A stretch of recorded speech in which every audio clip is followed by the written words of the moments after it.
जय जय श्री राधे। श्री सद्गुरु देव भगवान की जय हो। एक अकाट्य नियम है,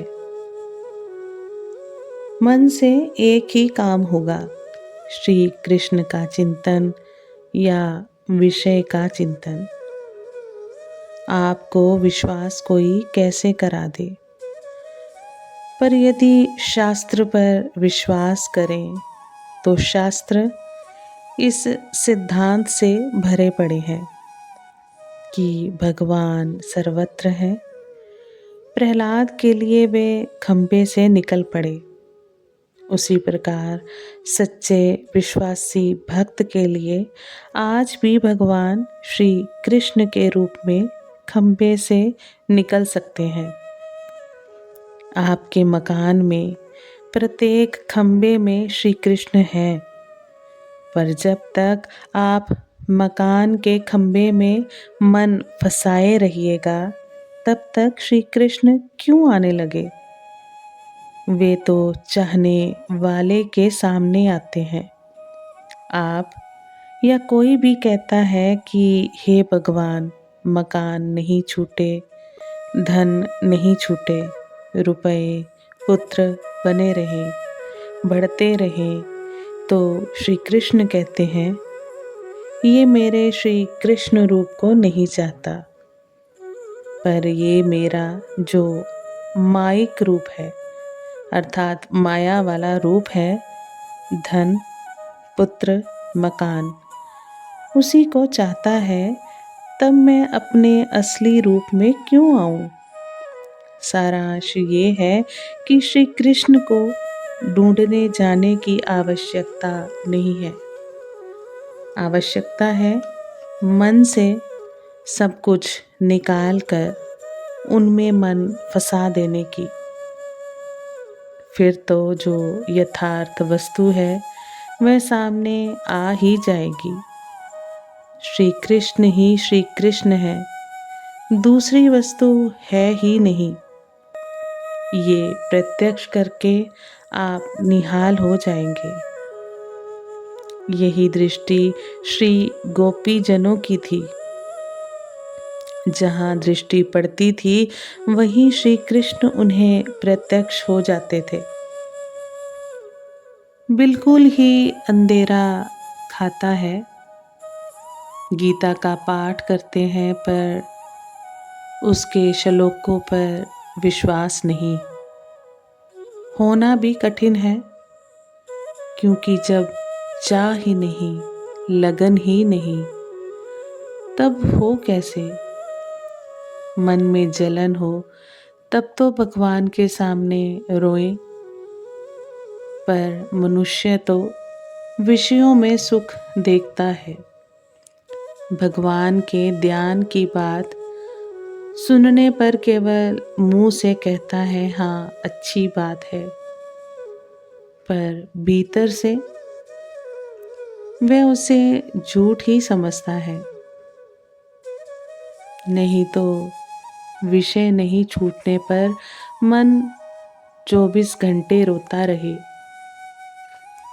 देखिए, आप इस बात का अनुभव करते होंगे कि जब जब आप भगवान से हटते हैं तभी तभी अशांति और बढ़ती है। एक बार नहीं, बार बार यही बात होगी। पर फिर भी जैसे कुत्ते की पूंछ सीधी होती ही नहीं, वैसे ही मनुष्य विषय के मैल से निकलना चाहता ही नहीं। बड़ी दयनीय दशा है। अभी तो इंद्रियां काम कर रही हैं और थोड़ी बहुत साधना भी हो सकती है, सफलता भी मिल सकती है। मान लें कुछ भी सफलता ना मिले, फिर भी रात को सोते समय मन में ये अपूर्व शांति तो रहेगी ही कि हमने इतनी चेष्टा कर ली। इसलिए जब वे संख्या रखने की बात कही जाती है, आप करके देखें। जिस समय 20 माला जपते हुए ध्यान की चेष्टा होगी, उस दिन सोते समय मन आनंद से भर जाएगा कि आज मैंने श्री प्रिया प्रियतम को 2000 बार याद करने की चेष्टा की है। कम से कम 1500 बार स्मरण तो हुआ ही होगा। ओह, 1500 बार आज भगवान याद आए, बस ये संख्या आनंद में डुबो देगी। फिर संख्या बढ़ेगी। जिस दिन कहीं 5000 बार अधिक सफल चेष्टा हो जाएगी, तब तो और भी आनंद आएगा। आप करके जांच लीजिए। इस 5000 की संख्या की पूर्ति से भी बड़ा आनंद आएगा।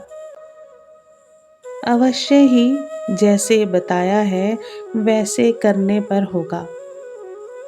एक मन का माला का फिरा कि उसके साथ एक झांकी बांधने की चेष्टा हुई।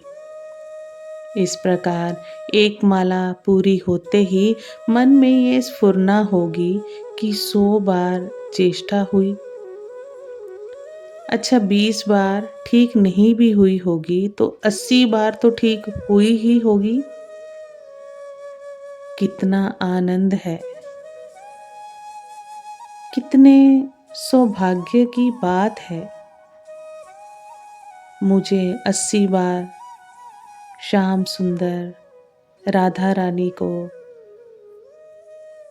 याद करने का सौभाग्य मिला। श्याम सुंदर और राधा रानी याद आ गए। नहीं, 80 बार मेरे मन में आ गए। इस प्रकार प्रत्येक माला आपके जीवन को उत्तरोत्तर आनंद से भर देगी। पर ये बात होगी लगन से करने पर, तथा विषयों को भस्म करके डालने की, भस्म कर डालने की दृढ़ धारणा करके चलने पर होगा। बहुत ही सुंदर प्रसंग।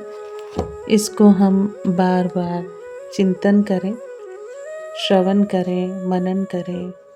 इन सूत्रों को अपने हृदय में गुरु कृपा से धारण करने का प्रयास करें।